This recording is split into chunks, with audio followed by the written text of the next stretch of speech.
Alors aujourd'hui, je vais vous présenter la technologie de Darktrace qui s'appelle le système immunitaire d'entreprise, l'Enterprise Immune System, technologie anglaise. On est content de, comme certains qui sont finlandais, de ne pas être une solution américaine et de proposer quelque chose d'européen. Alors, pour revenir un tout petit peu sur Darktrace, donc on travaille sur l'intelligence artificielle, le machine learning non supervisé. Et en quelques mots, c'est une technologie qui, de manière complètement autonome, va analyser le comportement de chaque utilisateur, de chaque machine, de toutes les interactions dans un réseau interne, et va générer ce qu'on appelle un modèle de comportement normal, donc par machine et par utilisateur. Et on va s'intéresser en temps réel aux variations comportementales qui pourraient représenter des risques pour les systèmes d'information et d'infrastructure. Alors pourquoi j'insiste sur cet aspect comportemental? C'est grâce justement à cette approche-là, on va pouvoir se retirer des règles et des signatures. L'idée, c'est justement de répondre aux enjeux. On parlait d'attaques ciblées notamment, mais ce n'est pas toujours le cas, des attaques de masse. On sait que derrière tout ça, on a de plus en plus d'utilisation de machine learning, d'intelligence artificielle, avec des complexités qui deviennent très, très difficiles à détecter, avec des outils finalement beaucoup plus statiques, qui sont des outils à base de réputation, règles et signatures, de type firewalling ou antivirus. Et donc, avec cette approche comportementale, finalement, on va se dire, sachant que statistiquement, une attaque sur 4, c'est ce qui a été recensé sur les dernières années, vont passer ces outils traditionnels, et on doit avoir une capacité de pouvoir détecter ces différentes menaces. Et donc, on va le faire via cette analyse comportementale, parce que finalement, quelle que soit la couleur de la menace, il y aura un impact sur le réseau.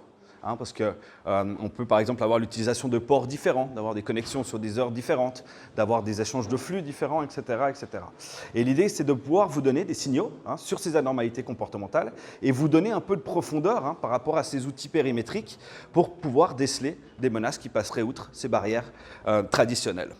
Alors, c'est un outil pour vous qui est intéressant parce qu'il se déploie dans tout type d'environnement. On n'est pas restreint à une certaine entreprise en termes de taille et à la fois en termes d'industrie. On va pouvoir se déployer sur des entreprises diverses. On a la chance ici d'avoir d'ailleurs notre premier client Picard qui est Metarome. Donc on aura un petit témoignage à la suite de mon intervention. Donc voilà, il sera là, il m'a donné son feu vert pour vous dire que si vous avez des questions, n'hésitez pas à aller le voir aussi, je suis également là. Comme ça, vous aurez un petit peu de retour client en plus sur la technologie. Alors partant du principe que les menaces sont beaucoup plus complexes à l'heure actuelle, et on le voit, je crois que les news nous le disent assez, on doit avoir la capacité de pouvoir prendre un angle différent. On ne peut plus se contenter finalement de se dire, on est étanche, et finalement, ça suffit d'avoir ces outils traditionnels pour pouvoir se protéger. Alors ce qu'on fait avec Darktrace, c'est qu'on va avoir la volonté de vous donner la capacité de pouvoir couvrir tout ce qui fait votre environnement. C'est-à-dire on s'intéresse à la fois à l'environnement physique, l'environnement virtuel, tout ce qui est cloud, également les environnements SaaS, je pense à Office 365, G Suite, Salesforce par exemple, et également tout l'environnement industriel. Savoir qu'on aura le même angle d'analyse, mais dans ces environnements industriels qui sont également de plus en plus interconnectés, qui sont également pris malheureusement dans des menaces, que ça soit lié à des menaces internes ou des menaces externes. Alors, pour juste vous expliquer comment Darktrace est déployé, donc on va se mettre au cœur du réseau. Donc c'est un boîtier, hardware, du software embarqué dans du hardware. Et on va tout simplement faire du port mirroring sur les switches de cœur. Et de là, on va laisser la technologie ingérer un maximum de flux brut réseau. Et on aura des techniques d'inspection de deep packet, full packet, qui vont finalement confronter tous ces paquets de capture à 400 dimensions. Je vous parlais de dimensions, heures de connexion, répétition de connexion, ports utilisés, etc., mouvements latéraux, verticaux. Et c'est vraiment ce qui va créer le cœur de l'analyse de Darktrace. Et donc, un des points fondamentaux pour Darktrace, c'est qu'on est vraiment dans cette thématique de machine learning non supervisé. Donc on va se retrouver finalement sur un boîtier qui va faire ces démarches d'analyse par elle-même. Donc du fait de ne pas avoir de préconfiguration spécifique, ça nous donne déjà un déploiement beaucoup plus simple que pour certains outils où on doit passer des mois, voire des années. Je pense à du SIEM par exemple, ou d'autres outils où pour pouvoir fonctionner, on doit déjà avoir une batterie d'ingénieurs pour faire en sorte qu'il tourne. Ça ne sera pas du tout le cas avec Darktrace. On va le mettre sur le réseau et cette analyse sera faite de manière complètement individuelle, autonome. Et bien évidemment, ce qui est intéressant par rapport à ça, c'est que finalement, le problème qu'on a dans des outils, on doit les configurer, on a tendance à les configurer sur ce qu'on connaît. Et malheureusement, voilà, on a toujours des zones d'ombre. Hein. On peut notamment toucher sur tout ce qui est Shadow IT, IoT, hein, où on a de la difficulté à couvrir ces environnements-là. Avec Darktrace, finalement, la modélisation se fera sur tout ce qui a une adresse IP au sein de votre réseau interne. Et donc, vous aurez la possibilité d'avoir justement des yeux sur peut-être des scénarios ou peut-être des comportements que vous n'iriez pas forcément chercher parce que, voilà, on ne peut pas penser à tous les scénarios. Hein. Et je vous donne un exemple typique hein, qui a fait beaucoup de bruit au niveau d'Arktrace. On a eu une attaque dans un casino à Las Vegas hein, via l'aquarium.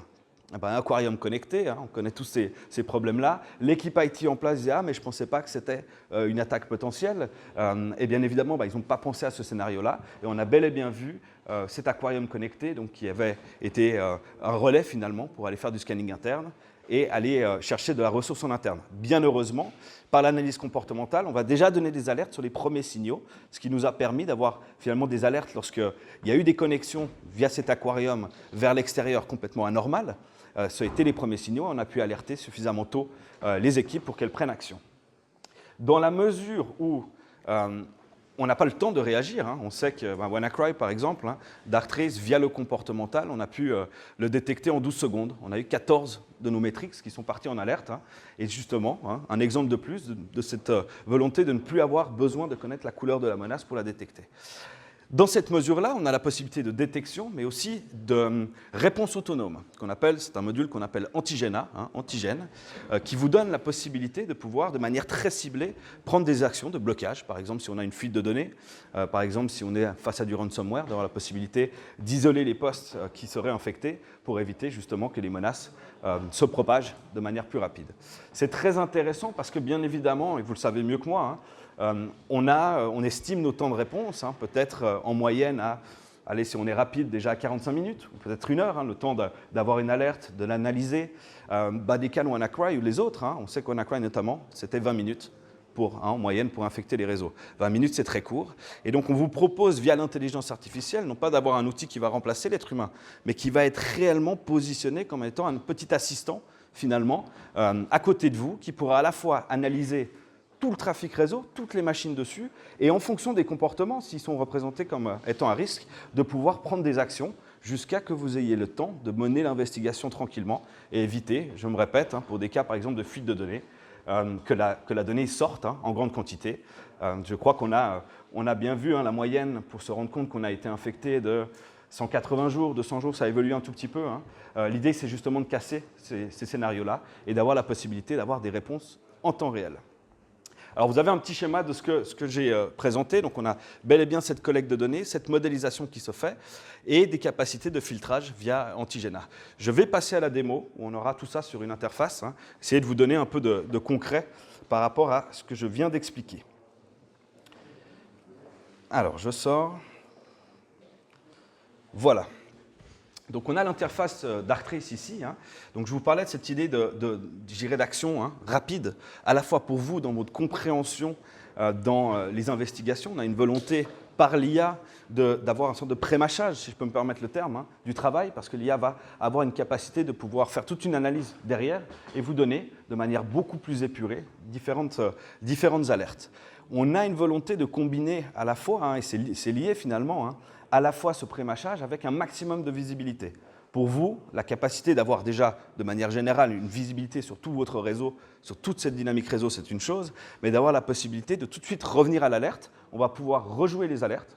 Donc, on aura la possibilité hein, de garder notamment la capacité de rejouer les alertes, même 1 an plus tard, pour que vous puissiez, alors le but c'est de réagir plus vite, hein, on est d'accord, mais que vous puissiez quand même contextualiser le plus rapidement possible. Donc, je vais vous montrer ça à travers cette démonstration. Donc, pour vous dire l'interface qu'on a ici, MetaHome notamment a exactement la même interface. Hein. On a tous nos clients, même nos plus gros clients de type HSBC, hein, on monitore 2 millions d'adresses IP dans le monde, hein, dans leur réseau, c'est exactement la même interface. L'idée, c'est de combiner tous les environnements dont je vous parlais plus tôt sur une seule interface unique, que vous puissiez avoir un controlling de votre entreprise sur une seule interface. Dans cette idée je dirais de visibilité, je vais me permettre juste, on va voir les différents subnets. Donc tous ces cubes-là représentent les différents subnets. On va hiérarchiser la menace. C'est-à-dire qu'on va avoir la possibilité de travailler sur un curseur hein, et de vous dire, finalement, si vous avez la capacité physique de traiter que 2 ou 3 alertes par jour, ça ne sert à rien de vous en envoyer 50 et que vous devez finalement choisir de manière un peu aléatoire. L'idée, de nouveau, c'est de pouvoir travailler de manière beaucoup plus efficace et s'intéresser notamment aux comportements les plus déviants en premier et en fonction du temps disponible, de baisser la jauge. Alors, si je veux juste me balader dans le réseau, je vais revenir sur l'investigation, je veux juste vous montrer ce pan visibilité. On voit finalement qu'on a tous ces différents somnets. On a des couleurs froides qui représentent des variations comportementales qui n'ont pas généré d'alerte, et des couleurs chaudes, qu'on peut hiérarchiser, comme je vous le disais, jaune, orange, rouge, qui représentent des somnets dans lesquels on a trouvé des alertes. Alors si je clique dessus, on va arriver sur une vue subnet. La vue subnet, ici, je suis calé dans les 5 dernières minutes, c'est toutes les interactions finalement dans ce subnet en question. Ce qui va m'intéresser ici, c'est plutôt la partie infrastructure, c'est le résumé de tout ce qui est rentrant et sortant dans ce subnet en question. À la fois la communication entre les différents subnets, la communication vers Internet, mais également les communications sur des adresses extérieures pour pouvoir mener des investigations. Vous voyez qu'on est sur ce même jeu de couleurs. Ici, on a cette visibilité dans les 5 dernières minutes. Ce qui va m'intéresser, et tout ceci sont des informations qui vont être faites de manière totalement autonome, cette visibilité-là, on aura dès le branchement de l'outil sur le réseau, on a la possibilité de voir finalement les différentes informations, les différents, donc là on a un desktop, vous voyez qu'on a un serveur, etc. Tous ces endpoints, on va pouvoir cliquer dessus et se retrouver sur une vue machine. Cette vue machine, en fait, elle va pouvoir me donner la possibilité, un peu dans la même optique, de dire, voilà, je veux voir ce qu'a fait la machine, non pas sur 5 minutes, mais sur les 3 dernières heures, par exemple. Et là, j'ai la capacité de voir tout de suite que ce serveur, donc le DC002 qu'on a vu avant, lequel j'ai sélectionné, a communiqué avec ces différents ordinateurs, a communiqué avec deux laptops, a communiqué une imprimante, les serveurs, et la capacité aussi d'aller géolocaliser les connexions vers Internet. Donc la possibilité aussi pour vous, donc lorsqu'on a des scénarios par exemple de déviance, et j'ai eu le cas notamment en Belgique avec une société où on a eu des connexions qui partaient en direction du Venezuela, des choses qui dans leur scénario étaient tout à fait impossibles, et on avait bel et bien une infection, et on a pu le voir et le recréer très rapidement. On aura la possibilité bien évidemment d'avoir tous les logs de la machine, pouvoir filtrer ces différents logs, télécharger les paquets de capture, etc.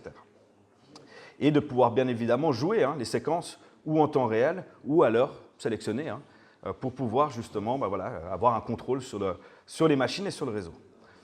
Maintenant, dans cette optique, là, c'était vraiment une idée pour vous d'avoir du visuel, et ça va être très pratique, notamment lorsqu'on a un cas d'infection et qu'il faut l'expliquer, notamment à une direction, qui n'est pas forcément technique, de pouvoir recréer un scénario. Ça va aussi beaucoup vous aider dans cette optique-là.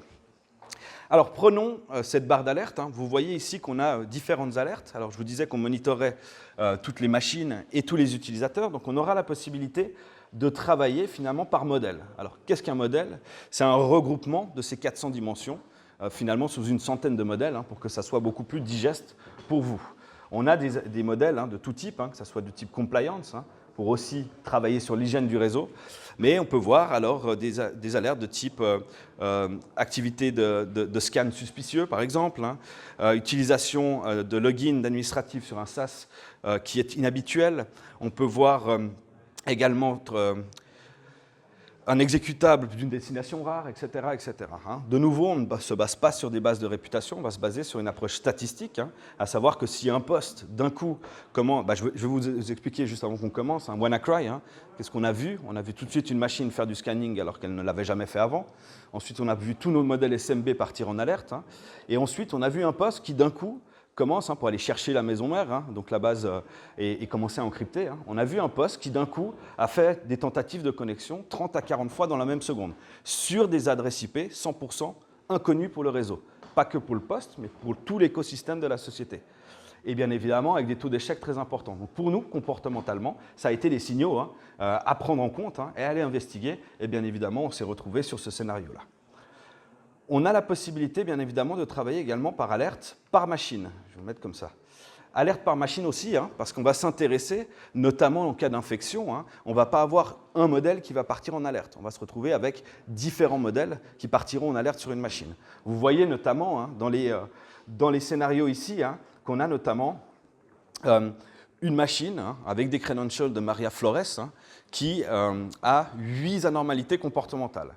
On peut voir qu'on a différents cas qui sont présentés ici. On aura également la possibilité de le faire sur les différents autres postes. Et je vais vous montrer un tout petit peu ce scénario-là. Donc ces cas-là que je vous montre sont des réels cas qu'on a pu monitorer. L'infrastructure que je vous présente est une vraie infrastructure, quelque chose d'assez concret. Vous voyez que sur cette machine, on a une succession déjà, on peut voir à gauche. L'idée, c'est d'avoir de l'information tout de suite. On voit tout de suite qu'on a une alerte le dimanche à 10h51 sur des connexions SSL signées suspicieuses. On a du network scanning qui en suit, etc., etc. Bien évidemment, je veux pouvoir redonner un peu plus de contexte. Donc, je vais pouvoir cliquer sur cette loupe et rejouer finalement cette séquence. Alors, ce qu'on fait généralement, on va se mettre les logs de côté et on aura la volonté de pouvoir rejouer ces différentes actions. Donc, je vais vous mettre ceci comme cela. Donc, on voit, le scénario ici, c'est donc, dans ce cas-là, c'est Maria Flores, qu'on voit ici, vient se reconnecter. Donc, elle est partie dans le terrain. Elle a maintenant une machine probablement qui a été infectée. Et donc, elle va revenir, se reconnecter sur le réseau. Et qu'est-ce qu'on va pouvoir voir? Donc, on la retrouve ici. On voit notamment des connexions via des serveurs en interne. Et on va pouvoir rejouer la séquence en temps réel. Donc, on voit bien évidemment ici tout de suite une alerte des premières anormalités par rapport à l'activité de la machine, des premières alertes liées justement à cette première, à finalement un comportement de ce qu'on appelle de beaconing, c'est-à-dire des comportements de connexion anormale qui sont faits. On a maintenant, parce que ça a été la première étape qui a été faite, on peut se rendre compte, et je vais mettre juste une petite pause ici, qu'on a maintenant du scanning interne. C'est des scénarios classiques. Ce qui va m'intéresser pour vous, dans votre compréhension aussi, c'est ce qu'on voit en italique. L'italique, ici, on a finalement l'IA qui va nous contextualiser, nous donner sa pensée, si on veut, derrière. Elle nous voit ici qu'il y a une augmentation de connexion pour ces credentials-là. Donc, bien évidemment, on arrive à séquencer tout ceci pour vous donner un maximum de compréhension du cas. Donc, si je remonte, on voit maintenant qu'on a ce comportement de beaconing qui se fait vers l'extérieur. Donc, on a eu dans ce cas-là, on a eu des connexions qui se sont faites vers l'extérieur sur finalement des adresses IP inconnues et anormales pour le réseau, donc quelque chose qu'on ne connaît pas. On a maintenant, vous voyez, accès notamment à différents fichiers en interne, dont des fichiers administratifs, des fichiers clients, des fichiers contacts. Donc avec une alerte qui s'ensuit, on est vraiment par séquence d'anormalité, d'activité admin SMB anormale. Et ce qui est intéressant dans ce scénario, c'est qu'on va justement lier ces environnements, où là on est vraiment sur le réseau interne, on va aller le lier à finalement un environnement SaaS. Donc qu'est-ce qui s'est passé? C'est qu'en fait, dans ces fichiers-là, il y a eu une capacité de pouvoir récolter le mot de passe de Maria Torres et de pouvoir justement, avec l'utilisation de ce mot de passe, aller se connecter directement sur son compte SaaS. Ce qui est intéressant ici, c'est que là, alors pour votre information, je vous le dis, l'adresse qui est ici est une adresse chinoise.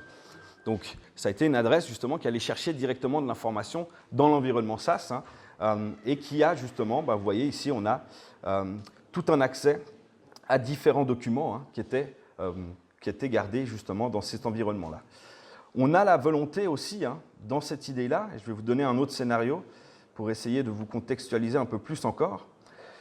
On a une autre machine ici, qui notamment, alors je vais revenir, c'est la même volonté d'aller recréer ce scénario. On a la machine ici, donc la 6GHD 363, on va pouvoir mettre play. Et l'idée, c'est de pouvoir resuivre également le scénario. Ce qui est intéressant ici, c'est que l'infection devient probablement de cette adresse, une adresse Google probablement fausse, qui est 100% rare pour le réseau. C'est-à-dire qu'on n'a jamais eu de connexion. On sait qu'il y a une activation dans ce scénario-là qui a été fait via le cloud, via Host Cloud, qui probablement est une activation d'une anormalité. Regardez à droite, on se retrouve ici d'un coup, maintenant visuellement, avec un gros transfert de données qui se fait de ce serveur-là. De nouveau, je parlais de l'italique, on voit augmentation à l'accès à la donnée interne, avec tout de suite une alerte qui est partie à hauteur de 17%. On peut bien retracer, fichier serveur, tous les documents. On a maintenant une deuxième alerte SMB Directory transversale. Vous voyez qu'ici, et c'est ce qui est intéressant, de nouveau un cas classique, on va avoir des tentatives de connexion vers l'extérieur, via Dropbox, Tor, Megadon ColonZ, probablement finalement des choses qui sont bloquées par le firewall. On voit que c'est des tentatives de connexion qui échouent. On a bel et bien toujours de la collecte de données, Et ce qui va être intéressant aussi à ce moment-là, c'est qu'on ne va pas vous envoyer 35 alertes. On va avoir une alerte, un poste qui va finalement monter en pourcentage et donc en criticité parce que le comportement perdure. On voit qu'ici, donc on a notamment une alerte qui est donnée sur une des 400 dimensions.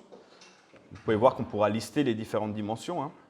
Et parce qu'on a une deuxième dimension, maintenant connexion extérieure sur des ports fermés, on passe de 24 à 31%. Et un cas très classique, finalement, on a maintenant une connexion qui se fait sur un domaine qui s'appelle Redacted Personal Domain, qui probablement ne fait pas partie des bases de réputation de leur firewall, en l'occurrence. Et donc, il y a bel et bien une connexion qui s'y fait, une connexion confirmée. Et donc, on va se retrouver maintenant, finalement, avec une anormalité de mouvement horizontal, puis vertical. Et je vous parlais de cette volonté d'avoir cet assistant, ce blocage autonome. On peut voir que dans ce scénario, lorsqu'on passe à 77%, Antigena, à ce moment-là, en temps réel, décide de bloquer tout le trafic sortant de ce poste seulement pour éviter justement, pour vous donner le temps de mener l'investigation et éviter que durant cette période, il y ait une fuite de données. Je vais finir là-dessus avant de donner la parole à Sébastien. Nous avons sorti en fait une nouvelle version, une version 4. L'idée, c'est d'avoir pu embarquer un cyberanalyste vers intelligence artificielle. Donc, on a fait apprendre à l'IA la routine de travail de nos équipes SOC. Donc, l'idée, c'est que finalement, lorsqu'on va remettre en contexte tous ces différents scénarios, c'est d'avoir à la fois dans le temps, mais également dans la profondeur, si on a plusieurs machines infectées, de pouvoir finalement faire cette analyse. Et on s'est rendu compte que la machine pouvait très bien le faire, et de nouveau dans cette optique de vous faire gagner du temps. Alors, c'est cette petite icône ici, on va pouvoir sortir finalement les scénarios potentiellement les plus aggravants et essayer justement de corréler tout ceci. Je vous montre, on a bien Maria Flores qui est ici. Ce qui va être intéressant pour nous, c'est d'avoir finalement un rapport qui est sorti sur la phase d'attaque. Et on peut voir qu'on a eu notamment TCP scanning sur plusieurs machines, ensuite on a eu du SML write sur des fichiers suspicieux sur plusieurs machines, et ensuite une action de command and control. On peut voir également que dans la profondeur, on a bien et bien ces alertes qui ont lieu sur différentes périodes. Ce qui va être intéressant, c'est qu'on a la capacité de voir notamment qu'il y a eu 500 IP qui ont été scannés. On a les différents ranges pour la première. On va pouvoir sortir différentes informations aussi sur les différentes connexions et les différents partages qui ont eu lieu. Mais ce qui va pour moi être très intéressant dans cette optique, c'est ce qu'on a ici. Parce qu'en fait, on fait de la remise de scénarios, c'est quelque chose qui peut vous prendre énormément de temps. Et on va voir très bien qu'on a eu notamment une connexion qui s'est faite directement sur ce hostname ici. Mais dans l'optique d'investigation autonome, on va voir également, par l'analyse, tout de suite qu'on a d'autres destinations qui ont été contactées, donc qui sont liées à cette anormalité comportementale. Et en plus de ça, on a la capacité de sortir toutes les machines qui potentiellement ont été infectées. Donc on aura un listing, ça fait partie de ce travail-là, ce qui peut nous prendre pas mal de temps en tant qu'être humain de remettre tout ça en perspective. On aura la possibilité de voir tout de suite que toutes ces machines-là ont notamment des connexions liées à ces différentes adresses, ces adresses suspicieuses et potentiellement infectées. Donc en fait, l'idée, c'est de nouveau d'avoir ce petit assistant pour vous aider en temps réel, mais également pour vous donner, pour vous mâcher un maximum de travail pour que vous puissiez travailler le plus efficacement possible. Alors, bien évidemment, je peux en parler tant que je veux. Je crois qu'on a peut-être encore 5 minutes, c'est ça? Du coup, Sébastien, je vais te passer la parole. Voilà un petit retour client. N'hésitez pas à lui poser des questions aussi. Je te laisse. Bonjour à tous. Nous, on utilise Darktrace depuis quelques années maintenant. À l'époque, on cherchait une solution pour avoir une visu de ce qui faut que tu mettes juste plus proche. De ce qui se passait sur le réseau. En fait. Autant on monitore nos serveurs, autant la partie réseau, on ne connaît pas les flux qui peuvent passer dessus. Donc on cherchait une solution et à l'époque, on avait reçu un mailing list de Darktrace qu'on ne connaissait pas. Et donc on les a rencontrés. On a fait un POC les premières semaines. Donc ça a duré un mois à peu près, où on a mis l'appliance au sein de notre réseau. Il a appris les flux qu'il y avait sur notre réseau. Et de là, on a généré des rapports pour voir un peu ce qui se passait, les alertes qu'on pouvait avoir et que nous, on n'avait pas forcément connaissance. Et de là, on a décidé de travailler avec eux parce que ça nous apportait vraiment un gain au niveau visualisation des flux réseau. Et donc ça, c'était sur la partie passif à l'époque. Et quelques temps après, la partie actif, Antigena, est venue se greffer dessus. Et pour nous, ça a été un intérêt supplémentaire Parce qu'on est une petite équipe informatique, on n'a pas forcément les moyens de s'offrir un SOC externalisé ou internalisé. Et Darktrace nous permet vraiment d'avoir une sécurité au niveau de notre réseau, même quand on n'est pas là le week-end en fait. Donc c'est vrai que pour ça, c'est intéressant et ça l'est toujours. Et la simplicité de Darktrace dans l'utilisation qu'on peut en avoir au quotidien, c'est que d'un seul coup d'œil, je sais les alertes que j'ai eues pendant la nuit par exemple, ou les alertes que je peux avoir en journée. Et pour avoir vraiment la visu en temps réel, j'ai installé ce type d'écran-là chez moi dans ma salle informatique. J'ai une visu en temps réel de ce qui se passe au niveau alerte. Donc j'ai cet écran-là sous les yeux, ce qui me permet de savoir en temps réel ce qui peut se passer au niveau des flux. En fait. Donc c'est vraiment appréciable. Et c'est surtout que pour nous, on n'est pas une grosse structure, mais l'investissement qu'on a mis dans Darktrace, le coût que ça représente et l'avantage qu'on a pour nous, c'est que c'est très intéressant d'avoir ce produit-là chez nous.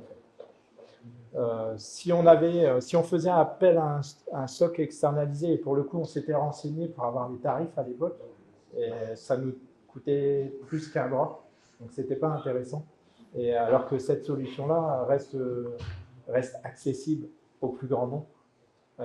Et à l'heure actuelle, quand on voit toutes les attaques qu'on peut avoir vues dans la presse ces derniers temps, que ce soit de la petite structure ou de la grosse structure, typiquement Airbus, pour le coup, qui ont eu des soucis dernièrement, c'est bien de savoir ce qui se passe sur son réseau, en fait.